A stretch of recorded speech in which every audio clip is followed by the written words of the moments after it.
और इस वक्त की बड़ी खबर आ रही है, प्रधानमंत्री नरेंद्र मोदी ने पाकिस्तान को चेताया है और चेतावनी के लहजे में कहा है कि पाकिस्तान में सीधी लड़ाई लड़ने की ताकत नहीं है। पाकिस्तान आतंकवाद की आड़ में लड़ रहा है, इसीलिए युद्ध से ज्यादा आतंकवाद से नुकसान हो रहा है। युद्ध से ज्यादा आतंकवाद से नुकसान हो रहा है। प्रधानमंत्री नरेंद्र मोदी ने यह बात कही है। News express reporter Pankaj Sharma इस वक्त हमारे साथ जुड़ गए हैं। पंकज, क्या कहा प्रधानमंत्री नरेंद्र मोदी ने? देखिए, आपको बता दूं कि लगातार जिस तरह से पाकिस्तान की ओर से नियंत्रण रेखा और अंतर्राष्ट्रीय सीमा पर युद्ध विराम का उल्लंघन किया जा रहा है, आज नरेंद्र मोदी जो है काफी तीखे जो उनके तेवर देखने को मिले। उन्होंने साफ तौर पर जो है कहा है कि जो पाकिस्तान में अब सीधी ताकत नहीं रही कि वो लड़ाई लड़ सके, इसलिए वो आतंकवाद का सहारा ले रहा है। आपको मैं बता दूं कि जो नरेंद्र मोदी है ये जवानों से जो है उनको संबोधित कर रहे थे। उनका ये कहना था कि हमारे जो जवान है ये युद्ध में कम और आतंकवादी घटना में ज्यादा जो है अपनी जान गंवा रहे हैं, ज्यादा जवान जो है वो शहीद हो रहे हैं। तो नरेंद्र मोदी ने आज जमकर जो है पाकिस्तान पर प्रहार किया है। तो ये कहीं ना कहीं एक संकेत है पाकिस्तान को कि जिस तरह से लगातार पाकिस्तान की उस युद्ध विराम का उल्लंघन किया जा रहा है, तो ये साफ शब्दों में नरेंद्र मोदी ने अब जो है पाकिस्तान को खरी खोटी सुनाई है। उनका ये कहना है कि आतंकवाद की आड़ में जो है पाकिस्तान जो है जिस तरह से हमले कर रहा है, आतंकवाद का सहारा ले रहा है, अब पाकिस्तान में इतनी ताकत नहीं बची कि वो सीधी लड़ाई लड़ सके। तो कहीं ना कहीं जो है साफ तौर पे पाकिस्तान को उन्होंने चेताया है कि अपनी हरकतों से बाज आए। उन्होंने ये भी कहा है कि पाकिस्तान जो है पारंपरिक युद्ध लड़ने का जो हौसला है वो खो चुकी है। ठीक है, पंकज शर्मा आप बने रहिए। खास लोग इस वक्त हमारे साथ यहाँ पर मौजूद हैं। रिटायर्ड ब्रिगेडियर अमृत कपूर साहब, नरेंद्र मोदी प्रधानमंत्री हैं देश के, और ये तीखा और तल्ख लहजा, इस पर आपकी प्रतिक्रिया? ये एक बहुत अप्रोप्रिएट रिस्पांस है। जो मैंने पहले बताया था कि जैसे ये छुटपुट घटनाएं हमेशा किसी भी वीआईपी विजिट से पहले जो पाकिस्तान करता है, तो उनको चेतावनी दी गई है, सिर्फ आप आतंकवादी का उसका मत लो सहारा, और अगर आप में क्षमता है तो हम किसी भी और स्थिति के लिए तैयार हैं। तो ये एक बहुत स्ट्रांग मैसेज उनको जाता है कि सिर्फ आप हमारे साथ सिर्फ छेड़खानी करके, और हर समय जैसे उन्होंने बताया कि जवानों को कि हमारा ज़्यादा नुकसान जो हो रहा है वो आतंकवाद की लड़ाई में हो रहा है पीस टाइम के अंदर, वो शायद अगर आपकी शॉर्ट स्विफ्ट वॉर्स होती हैं तो उसके अंदर भी इतना नुकसान नहीं होता। और 99 में जो करगिल में हश्र हुआ है पाकिस्तान का, उसके बाद से ही आतंकवादी वारदातें ज्यादा बढ़ी हैं, बजाय कि पाकिस्तान सीधे तौर पर आमने सामने की लड़ाई में सामने आए। नहीं, आजकल के ज़माने में कोई भी जो ओपन कन्फ्लिक्ट्स हैं, वॉर्स हैं, वो इतना पॉसिबल नहीं है। वर्ल्ड प्रेशर आपके ऊपर इतना ज़्यादा आएगा कि आप उस किस्म का आपको सीज़ फायर पे जाना पड़ेगा। तो ये जो इस किस्म की जो लड़ाई है आतंकवाद का सहारा लेकर, यही सब जगह में चल रही है, और पाकिस्तान तो इसका हब है। आपको पता है कि वो एक्सपोर्ट करता है सब जगह में, पूरे दुनिया में है, और ये एक उनको चेतावनी है। और उसके बाद में वो कुछ ना कुछ ऐसी एक्टिविटीज़ को उनके ऊपर असर ज़रूर पड़ेगा। एक बड़ा अच्छा मैसेज दिया है मोदी जी ने। एक अच्छा मैसेज। शंभुनाथ शुक्ला जी, नरेंद्र मोदी जब पहुंचे जवानों के बीच तब उन्होंने ये बात कही है। News express reporter Pankaj Sharma हमें बता रहे थे। सवाल इस बात को लेकर, प्रधानमंत्री के इस बयान को कैसे लिया जाए जब वो जवानों के बीच पहुंचे थे तब, और वो भी जब दूसरी तरफ उनसे ये उम्मीद की जा रही थी कि जब जवानों के बीच पहुंचेंगे तब कुछ इस तरह का कड़ा संदेश वो ज़रूर देंगे। देखिए, शायद प्रधानमंत्री जब से शपथ ली है उसके बाद पहली बार उन्होंने पाकिस्तान को इतना कड़ा संदेश दिया है जी। इसके पहले तो उनको शपथ ग्रहण समारोह में वहाँ के प्राइम मिनिस्टर को बुलाया भी गया था, नवाज शरीफ साहब आए भी थे। ये संकेत देने का एक तो मैसेज ये भी है कि जवानों के बीच थे, और कारगिल वही जगह है जहाँ आज से 15 साल पहले बड़ी, अब तक के शायद भारत में जो लड़ाइयाँ हुई हैं आज़ादी के बाद से, उनमें सबसे खतरनाक लड़ाई इस समय थी कि वहाँ दुश्मन सुरक्षित थे और हम एकदम असुरक्षित थे। तो सबसे ज़्यादा सैनिक और सबसे ज़्यादा अफसर कहीं अगर शहीद हुए हैं तो कारगिल में हुए थे। वहाँ बैठ के आप कोई विकास का नारा नहीं दे सकते, वहाँ आपको कोई कड़ा मैसेज देना था। और वो चूँकि जो हमारे सैनिक हैं उनके मन में कहीं ना कहीं पाकिस्तान के प्रति रहता है कि पाकिस्तान अपनी तरफ से मिलिटेंट्स को भेज रहा है या कोई ना कोई गतिविधियां किया करता है। इसे वहां जाके संदेश देना एक तरह से वहां के सैनिकों को मॉरल बूस्टअप भी करना था। दूसरे, पाकिस्तान सरकार को भी संदेश देना था कि पाकिस्तान सरकार अकेली पड़ गई है, पाकिस्तान सरकार अलग है, प्रधानमंत्री साहब अलग हैं और उनकी आईएसआई अलग है, उनकी मिलिट्री अलग है। एक तरह से उनकी मिलिट्री का इस्तेमाल मर्सिनरीज के तौर पे होता है कि भाड़े के सैनिकों की तरह वो कहीं भी लड़ने चले आते हैं। तो ये संकेत एक पहली बार कड़ा संदेश दिया गया है मोदी साहब ने और जाके इस बीच वहाँ बड़ी दिया। खबर बता दें, करगिल पहुंच गए हैं प्रधानमंत्री नरेंद्र मोदी। लेह का जो कार्यक्रम था उसके खत्म होने के बाद वहां से वो रवाना हो गए थे और अब इस वक्त प्रधानमंत्री नरेंद्र मोदी करगिल पहुंच गए हैं। जो चुटक विद्युत परियोजना है उसे राष्ट्र को समर्पित करेंगे। इलाके के लोगों के लिए ये परियोजना बहुत बेहद अहम है और वहाँ पर भी जवानों से मुलाकात कर सकते हैं प्रधानमंत्री। कार्यक्रम फिलहाल उनका यही है। लेकिन ब्रिगेडियर अमृत कपूर साहब, हम दोनों खास लोग इस वक्त हमारे साथ यहाँ पर बने हुए हैं, उनसे जानने और समझने की कोशिश करेंगे चूँकि अब करगिल में हैं प्रधानमंत्री और जो रुख उन्होंने पाकिस्तान को लेकर अब दिखाया है उसकी उम्मीदें पहले से ही थी कि जब वहाँ पर पहुँचेंगे तब कड़ा संदेश देने की वो कोशिश ज़रूर करेंगे। एक छोटी सी ब्रेक के लिए फिलहाल हम यहाँ रुक रहे हैं। इसी बड़ी खबर पर हम बने हुए हैं। बड़ी खबर पर हम लगातार बने हुए हैं। प्रधानमंत्री नरेंद्र मोदी अपने एक दिन के जम्मू कश्मीर दौरे पर हैं और इस वक्त की इस बड़ी खबर पीएम के इसी दौरे से जुड़ी हुई। प्रधानमंत्री मोदी ने पाकिस्तान को चेताया है और कहा कि पाकिस्तान में सीधी लड़ाई लड़ने की ताकत नहीं है। पाकिस्तान आतंकवाद की आड़ में लड़ाई लड़ रहा है, इसीलिए युद्ध से ज्यादा नुकसान आतंकवाद से हो रहा है।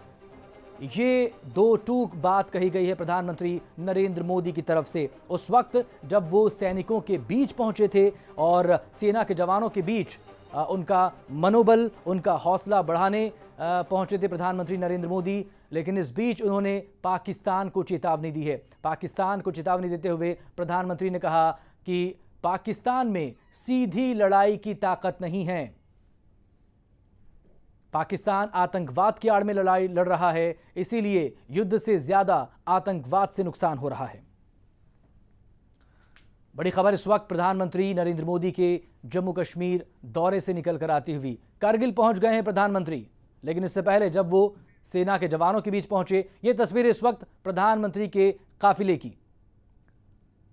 प्रधानमंत्री का काफिला इस वक्त करगिल स्टेडियम में की तरफ जाता हुआ, वहीं पर जनसभा का वो संबोधित भी करेंगे वहाँ पर और जो चुटक विद्युत परियोजना है उसका उद्घाटन करेंगे। 11 मेगावाट की 4 यूनिट का उद्घाटन होना है। कुल 44 मेगावाट की ये परियोजना है जो जम्मू कश्मीर के करगिल ज़िले में स्थित है।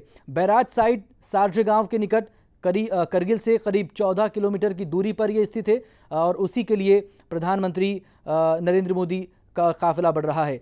90% ये विश्वसनीय वर्ष में 216 MU बिजली का उत्पादन करने के लिए सुरू नदी पर एक रन ऑफ रिवर योजना है। इसमें 15 मीटर ऊंचे बांध के निर्माण द्वारा विकसित 52 मीटर के रेटेड हेड और 5.9 मीटर व्यास के घोड़े की नाल के आकार के 4780 मीटर लंबे हेड रेस टनल का उपयोग किया गया है। ये जानकारी हम आपको दे रहे हैं इस पूरी परियोजना के बारे में।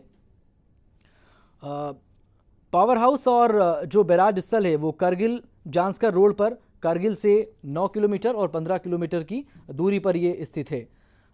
चुटक परियोजना को भारत सरकार ने 24 अगस्त 2006 को मंजूरी दी थी। उसके बाद से ही इसका काम यहाँ पर जारी था। अनुमानित लागत इसकी 621 करोड़ रुपए थी, लेकिन मूल्य वृद्धि जो है वो इसकी बढ़ गई और उसके बाद 894 करोड़ रुपए का इसका पूरा वो आंकड़ा पहुंचा है।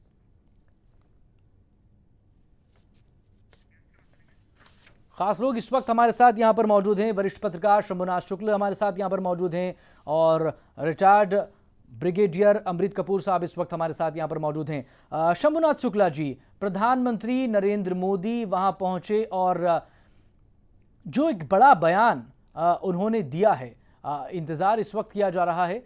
वो तस्वीरें भी साफ यहाँ पर दिखाई दे रही हैं। कुछ ही देर में प्रधानमंत्री यहाँ पर पहुँच जाएंगे और यहाँ पर एक और परियोजना का उद्घाटन करेंगे। लेकिन ये संदेश और ये बयान देना, इसे किस तरीके से लिया जाए? क्योंकि अब तक जितनी भी चुनावों के दौरान उन्होंने जनसभाओं को संबोधित किया, उसमें सीधा रुख उनका पाकिस्तान को लेकर था। लेकिन हाल ही में जब नवाज शरीफ शपथ ग्रहण समारोह में पहुंचे, उसके बाद दोनों देशों के बीच रिश्ते और मजबूत करने को लेकर गिफ्ट एक्सचेंज होते रहे, उसको लेकर वो निशाने पर रहे हैं विपक्ष के। अब ऐसे में ये बयान, ज़रा इसे समझना चाहेंगे आपसे। देखिए, प्रधानमंत्री अब कहाँ पहुंचे थे? कारगिल में पहले वो सेना के कैंप में पहुंचे जी। यानी जहाँ उनको परियोजना स्थल है उससे करीब 10-15 किलोमीटर पहले। और कारगिल में जिन स्थितियों में हमारे आर्मी के लोग रहते हैं और जिन स्थितियों में कारगिल की लड़ाई लड़ी गई थी, खासतौर पे कारगिल में पहले घुसपैठिए ही आए थे जो आतंकवादी कहना चाहिए, और उनकी सूचना भी वहाँ के जो लोकल स्थानीय लोग तो वहाँ नहीं, ज़्यादातर गडरिए या ये जो गुज्जर हैं, गुज्जर जनजाति के लोग रहते हैं जी। उन्होंने आके सूचना दी थी कि घुसपैठ हो रही है और उसके बाद कार्रवाई हुई थी। कारगिल हमारी सबसे ज़्यादा खतरनाक लड़ाई इसलिए थी कि हम अनसेफ थे, हम नीचे थे और वो ऊपर थे, लगातार हमले हो रहे थे। वहाँ जाकर के वो पाकिस्तान के प्रति बहुत सॉफ्ट नहीं रह सकते हैं। एक हमारी कूटनीति अलग होती है, सामरिक नीति अलग होती है। यहाँ हमें अपने सैनिकों के बीच जाकर सामरिक नीति को ही बताना था कि हम पाकिस्तान को मुंह तोड़, जैसा कि भी कपूर साहब बता रहे थे कि हमारे पास बहुत सारे मॉडर्न वो सैन्य उपकरण नहीं है, इसके बावजूद जाके कम से कम नैतिक बल तो उनको देना पड़ेगा। हमारी सेना दुनिया की तीसरे नंबर की सबसे बड़ी सेना है, तो जो उनका मनोबल बढ़ाना था, प्रधानमंत्री उसको बढ़ाने में बखूबी कहना चाहिए सफल रहे। उन्होंने उनका मनोबल बढ़ाया कि हम पाकिस्तान को मुंह तोड़ जवाब दे सकते हैं और वो पाकिस्तान की हैसियत नहीं है कि हमसे भिड़ सके। तो ये एक तरह का संकेत था और साथ में चेतावनी भी थी पाकिस्तान को कि पाकिस्तान सरकार अपनी सेना को रोके, अपने यहाँ के आतंकवादियों को रोके, अपने यहाँ के ISI की एक्टिविटीज़ को रोके। लेकिन ये रुक कहाँ रही है? अब ये मसला बार बार उठता रहा है। इससे पहले जब 2000 में भी हमला हुआ था मुंबई में, उसके बाद से सरकारी पूरी तरह से बंद कर दी गई थी। डोजियर उन्हें सौंपे गए, लेकिन वो इसे मानने को तैयार नहीं होता है। पहली बार यह कड़ी चेतावनी दी गई है, फर्स्ट टाइम, यानी प्रधानमंत्री मोदी के शपथ ग्रहण समारोह के बाद यह पहली बार कड़ी चेतावनी आनी है। इसलिए इसको लेना चाहिए कि हम इसके बाद का रिस्पांस देखते हैं कि नवाज शरीफ साहब क्या करते हैं, अपने यहाँ के आतंकी गतिविधियों को रोक पाते हैं या नहीं रोक पाते हैं। खुद पाकिस्तान सरकार परेशान है, ऐसा नहीं कि नवाज शरीफ साहब बहुत खुश हो, वो उनकी भी परेशानी है, वो भी नहीं इनको काबू कर पा रहे। लेकिन ये चेतावनी एक सकारात्मक मैसेज देके जा रही है। जी, एक सकारात्मक मैसेज देकर जा रही है। यहाँ पर रिटायर्ड ब्रिगेडियर अमृत कपूर साहब, कारगिल में पहुंचे नरेंद्र मोदी और उसके बाद जिस तरह से दो टूक बात पाकिस्तान को लेकर कही गई है, अगर हम पाकिस्तान के हालातों को देखें, ख़ासतौर पर ISI हो या सेना हो, वहाँ की अमूमन सरकार और उसमें इख्तिलाफ रहे हैं। ऐसे में क्या आने वाले वक्त में इस चेतावनी का कोई असर होगा? रिश्ते सुधारने की तरफ गर्मजोशी से नवाज शरीफ भी आगे बढ़े और 2 दिन पहले का उनका ये बयान, उन्होंने अफसोस जताया कि रिश्ते इतने अच्छे नहीं रहे हैं, लेकिन हम अब और रिश्ते मजबूत करने की और अच्छे रिश्ते बनाने की हम कोशिश कर रहे हैं। क्या एक अच्छे संबंध मजबूत होंगे अगर आतंकवाद भी जारी रहा उसके साथ? तो देखो, ये जो आतंकवाद की लड़ाई है, ये कभी जब स्टार्ट होती है ये ख़त्म नहीं होती। वो कहते हैं कि you can kill an insurgent, you can not kill insurgency. तो ये चलती रहेगी। लेकिन इसके साथ में मोदी जी ने एक बहुत स्ट्रांग, बड़े मेरे ख्याल कम हमें हमारी यादाश्त में है कि किसी PM ने इतनी स्टर्न वार्निंग पाकिस्तान को दी हो। और पाकिस्तान वही भाषा समझता है, उनको उस भाषा में बताया गया है। वो हमारे ऊपर हमेशा दबाव डालता है कि मेरे पास न्यूक्लियर वेपन्स हैं, लेकिन मोदी जी ने ये बता दिया है कि हमारा नुकसान जो है वो आतंकवाद की लड़ाई से ज़्यादा हो रहा है, और अगर हमारे पास कोई ऑल्टरनेटिव नहीं होगा तो हम कुछ और भी कर सकते हैं। और उन्होंने जो एक ऑडियंस है वो चुनी है, जो बड़ी सिस्टमेटिकली वो अपना प्रोसीड कर रहे हैं। जो पहले नीमू में था उनकी अलग थी, यहाँ पर आके जब ट्रुप्स को एड्रेस किया है तो उनको इन्होंने, लाइक शुक्ला जी ने बताया कि उनका मनोबल बढ़ाने के लिए, चाहे हमारे पास उस किस्म के आधुनिक हथियार नहीं हैं, हमारे पास उस किस्म की वेयर विदॉल नहीं है, लेकिन अगर प्राइम मिनिस्टर का वहाँ जाना और इस किस्म का दो टूक जवाब देना पाकिस्तान को, ये बहुत अहमियत रखेगा। अभी आपने देखा इसके साथ ही यहाँ पर विजिट चल रही है और कश्मीर वैली में फिर एक आतंकवादियों ने हमला किया है। 7 जवान जख्मी हुए हैं, 7 जवान वहाँ पे जख्मी हुए हैं। तो ये एक दर्शाता है कि ये पाकिस्तान उनका कंट्रोल नहीं है, नवाज शरीफ जी का कोई कंट्रोल नहीं है इसके ऊपर, और वो बताना चाहते हैं कि आप बेशक बातचीत करते रहो, आप कुछ भी करते रहो, हम ये कुछ कर सकते हैं। यहाँ मेरा सिर्फ एक मेरा वो है अनुग्रह है कि हिंदुस्तान को